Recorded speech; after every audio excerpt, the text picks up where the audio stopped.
हम इंसान इस धरती पर कहां से आए? कैसे थे हम इंसानों के पहले पूर्वज? आखिर इतिहास की वो कौन सी घटना थी जिसने इंसानों को जन्म दिया? इंटेलिजेंस का जन्म कैसे हुआ? किसने नग्न घुमक्कड़ इंसानों को कपड़े पहनना सिखाया, बोलना सिखाया? कैसे अंतरिक्ष ने धरती पर लाइफ का बीज बोया? दोस्तों, आज से 3.5 अरब साल पहले पृथ्वी पर एक ही प्रकार की लाइफ थी, यानी सिंगल सेल लाइफ। लेकिन अरबों सालों के थपेड़े खाते हुए आज करोड़ों स्पीसीज धरती पर मौजूद है। हम इंसान 37 खरब से भी ज्यादा बैक्टीरियाज की कॉलोनी है। लेकिन इन करोड़ों स्पीसीज से अलग है हम इंसान, जिसमें भाषा और संस्कृति भी मौजूद है। ऐसे में इतने कॉम्प्लेक्स इंसान की उत्पत्ति कैसे हुई? वो सब चीजें जो हमें इंसान बनाती है, आखिर कैसे नेचर से हमें मिली? कैसे अरबों साल के विकास क्रम ने जीवन को एक नई दिशा दी? चलिए जानते हैं आज के इस एपिसोड में। हमारी पृथ्वी पर 3.5 अरब साल पहले रहस्यमय ढंग से लाइफ पैदा हुई। उससे पहले पृथ्वी पर लाइफ का कोई नामो निशान नहीं था, यानी इसकी उत्पत्ति से लेकर 1 अरब साल तक पृथ्वी लाइफ से सूनी थी। पृथ्वी पर कॉन्शियसनेस पैदा ही नहीं हुई थी। 1 अरब साल तक पृथ्वी अनकॉन्शियस थी, लेकिन 3.5 अरब साल पहले कुछ ऐसा हुआ जिसने पृथ्वी पर एक ग्रेटेस्ट शो को जन्म दिया। उस शो का नाम है एवोल्यूशन। जब से लाइफ पैदा हुई तब से लेकर अब तक प्राकृतिक आपदाएं हमेशा से लाइफ की दुश्मन बनी रहीं, और यही कारण है कि 5 बार प्रलय ने लाइफ को खत्म करने की कोशिश की, लेकिन लाइफ हमेशा सरवाइव करती गई। न सिर्फ सरवाइव, बल्कि कॉम्प्लेक्स फॉर्म में विविध प्रकार के जानवर धरती पर पैदा होते चले गए। शुरुआत में जन्मी सिंगल सेल बैक्टीरिया लाइफ की सबसे सिंपल फॉर्म थी, और धीरे धीरे नेचर ने इसे कॉम्प्लेक्स बनाना शुरू किया। अरबों सालों में लाइफ समुद्र से भूमि पर और भूमि से आसमान में कदम रखने लगी। इन अरबों सालों में इंसान का कोई नामो निशान नहीं था। आज से 65 मिलियन साल पहले डायनासोर्स जैसी प्रजाति का भी अंत हो गया था।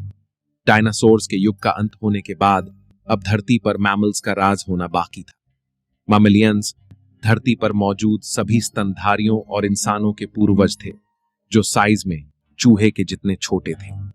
लेकिन नेचुरल सिलेक्शन और एवोल्यूशन के चलते मैमल्स की भी कई अलग अलग प्रजातियां पैदा होने लगी। डायनासोर के मरने के बाद अब धरती मैमल्स के लिए खुला मैदान थी। जो मेमल्स डायनासोर के डर से बिलों में छुप कर रहते थे, वे अब बेखौफ घूम सकते थे। अब वे दिन दहाड़े एक नए एनवायरनमेंट में रहने लगे। अब मैमल्स ने अपनी आजादी का फायदा उठाकर अलग अलग वातावरण में रहना शुरू किया। इस वजह से नेचुरल सिलेक्शन के चलते मैमल्स भी कई प्रकार के जीवों में विकसित होने लगे।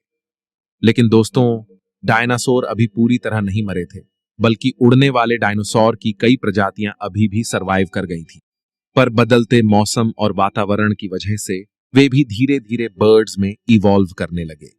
इन मैमल्स को विचित्र प्रकार के जीवों में तब्दील होने में अगले करोड़ों साल लगे, जहां मैमल्स इवॉल्व होते होते प्राइमेट में तब्दील हुए। इन्हीं प्राइमेट से आगे चलकर इंसान की उत्पत्ति होनी थी। आमतौर पर हम प्राकृतिक घटनाओं से डरते हैं, लेकिन आज से 70 लाख साल पहले एक ऐसी प्राकृतिक घटना हुई जिसके लिए हम प्रकृति के शुक्रगुजार हैं, क्योंकि आइस एज की उस घटना ने इन प्राइमेट को मजबूर किया अपने पैरों पर खड़े होने के लिए। यह पहला कदम था इंसान की उत्पत्ति की ओर। इसी के साथ उस समय अफ्रीका में पैदा हुए ऊंचे ऊंचे पहाड़ों की वजह से अफ्रीका के उमस भरे जंगल धीरे धीरे सूखे और ठंडे पड़ने लगे। ऐसे में पेड़ों पर कूदने फांदने वाले प्राइमेट्स के लिए एक बड़ी परेशानी हो गई। अब बड़े पेड़ों की तादाद कम होने लगी और उनकी जगह घास ने ले ली। अब नेचर के इस खेल ने इन प्राइमेट को मजबूर किया कि वे 2 पैरों पर चले, ताकि वे दूर तक देख पाएं और खाने की तलाश कर पाएं। दोस्तों, इस वजह से जो प्रजाति बंदरों से अलग हुई वो थी होमिनिड्स। यहां से नेचर ने इंसानियत का बीज बोना शुरू कर दिया था, लेकिन इसकी फसल उगने में अगले 70 लाख साल बाकी थे। होमिनिड्स के अलग होने पर सबसे पहले इवॉल्व होने वाली स्पीसीज का नाम था सहेलांथ्रोपस। इन्हें देखकर बंदरों जैसी ही फीलिंग आती थी, लेकिन बदलते एनवायरनमेंट ने इस फीलिंग को भी बदल दिया। अगले कई मिलियन सालों में सहेलांथ्रोपस पेड़ की शाखाओं की तरह अलग अलग ब्रांचेस में इवॉल्व हुए, जैसे आर्डिपिथेक्स, ऑस्ट्रेलोपिथेक्स, पेरांथ्रोप्स और अंत में फाइनली होमो, जो लगभग 24 लाख साल पहले उत्पन्न हुए थे। पर इन मिलियन सालों के विकास क्रम में जीवन के इस पेड़ की बाकी सभी शाखाएं टूट गई यानी एक्सटिंक्ट हो गई और बची एक शाखा यानी होमो, यानी जिससे हम निकलने वाले थे। समय के साथ इनका दिमाग भी बड़ा हो रहा था। 30 लाख साल पहले ऑस्ट्रेलोपिथेकस ही इंसानों की वो पहली स्पीसीज थी जिसने पत्थरों को काटकर हथियार की तरह इस्तेमाल करना सीखा। इसी वजह से ये शिकार में काफी होशियार थे। मांस खाने की वजह से इन्हें सभी न्यूट्रिएंट्स की पूर्ति होने लगी और यह एक मुख्य कारण बना इनकी इंटेलिजेंस के बढ़ने का, क्योंकि अब इनके दिमाग का साइज बढ़ने लगा। इस तरह आज से तकरीबन 20 लाख साल पहले होमो जीनस की उत्पत्ति हुई और इस जीनस की पहली स्पीसी थी होमो हैबिलिस यानी हैंडीमैन, जिसने पत्थर के औजारों को और मॉडिफाई किया। वहीं होमो जीन्स में एक और स्पीसी पैदा हो रही थी, वह थी होमो इरेक्टस, जो आज से करीब 18 लाख साल पहले अस्तित्व में आए। ये वो पहली स्पीसी थी जो 2 पैरों पर सीधा खड़े रह सकती थी। अपने पैरों पर खड़े होकर इसी स्पीसी ने नेचर की जिम्मेदारी को संभाला और इन्होंने सबसे पहले आग को कंट्रोल करना सीखा। यानी हम कह सकते हैं कि आग का आविष्कार आज से 18 लाख साल पहले हुआ। लेकिन अपने आप आग की खोज कैसे हुई? दोस्तों, वैज्ञानिकों के अनुसार यह संभव हो सकता है कि प्राकृतिक घटनाओं जैसे बिजली कड़कना या सामान्य घटनाएं जैसे चकमक पत्थर का नेचुरली आपस में टकराना, जिसे देखकर एक क्यूरियोसिटी जगे कि आखिर ये नई चीज क्या है। अब दिमाग तो इनका बढ़ ही रहा था, ऐसे में क्यूरियोसिटी भी बढ़ रही थी। होमो इरेक्टस और अन्य प्रजातियों को जानवरों का शिकार करना या उससे बचने के लिए एक नई चीज मिल गई थी, वो थी आग। जानवर जो आग से डरते हैं और इसके प्रयोग से होमो इरेक्टस को एक एडवांटेज मिला कि वो आग का प्रयोग कर खाना भी पका सकता है और जानवरों को भगा सकता है। पके हुए मांस को खाने से उनका शरीर उसे सही से पचा सकता था। इस वजह से इनका दिमाग और अधिक विकसित होने लगा। अब यही ट्रेंड बाकी होमो स्पीसीज ने भी कॉपी कर लिया और उसे यूज लेने लगे, जिससे बाकी इंसानों की स्पीसी का भी दिमाग विकसित होने लगा।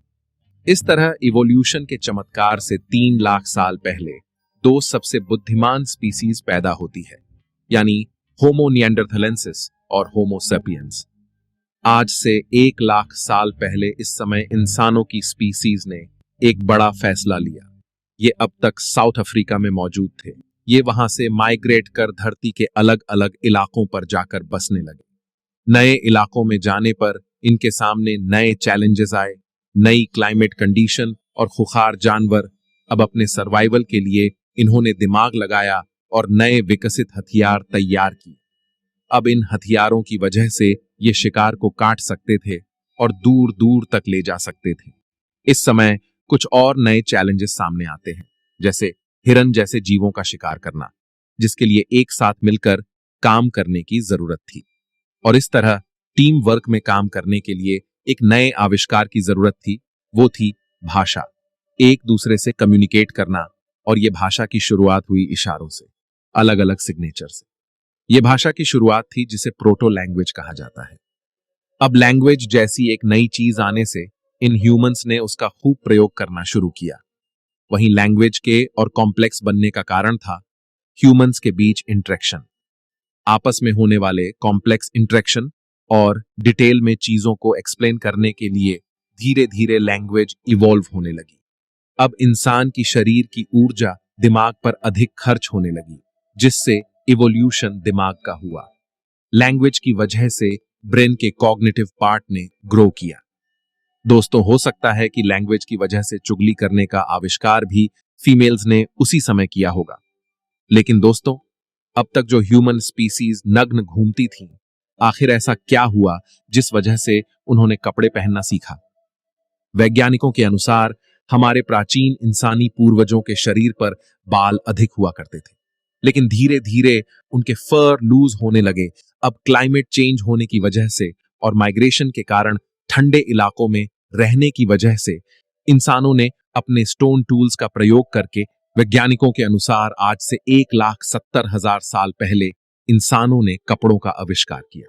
अब इंसानों की स्पीसीज में होमो निएंडरथेल्स और होमो सेपियंस ही बची थी और वे आइस एज के बर्फीले युग से गुजर रही थीं। और फ्रेंड्स, इस तरह लगातार डेवलप होते होते आज से 30,000 साल पहले होमो सेपियंस और होमो निएंडरथल्स में से एक ही स्पीसीज सरवाइव कर पाई। वो थी हम इंसान, यानी होमो सेपियंस।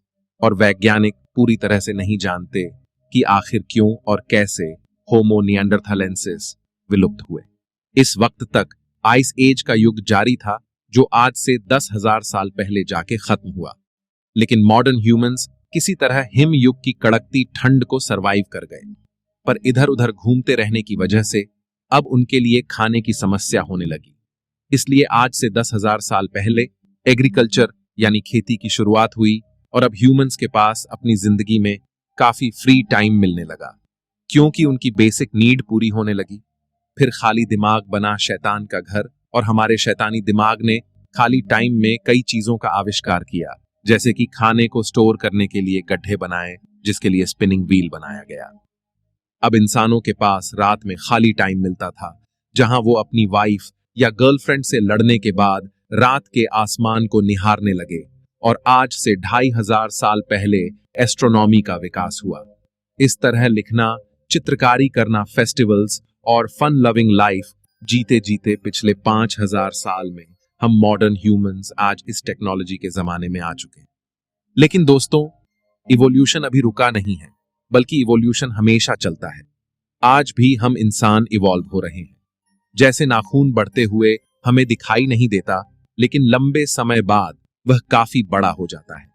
इस तरह इवोल्यूशन की प्रक्रिया काफी धीरे होती है और आगे आने वाले मिलियन सालों में न जाने हम इंसान किस रूप में बदल जाए।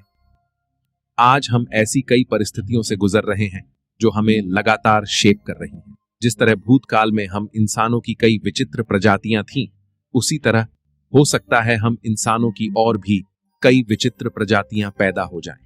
आज हम जीवन के लंबे इतिहास को जानते हैं कि किस तरह जीवों का विकास हुआ, लेकिन एक सवाल अभी भी वैज्ञानिकों को परेशान करता कि आखिर लाइफ की शुरुआत कैसे हुई, किसने पृथ्वी के गर्भ में लाइफ का बीज बोया।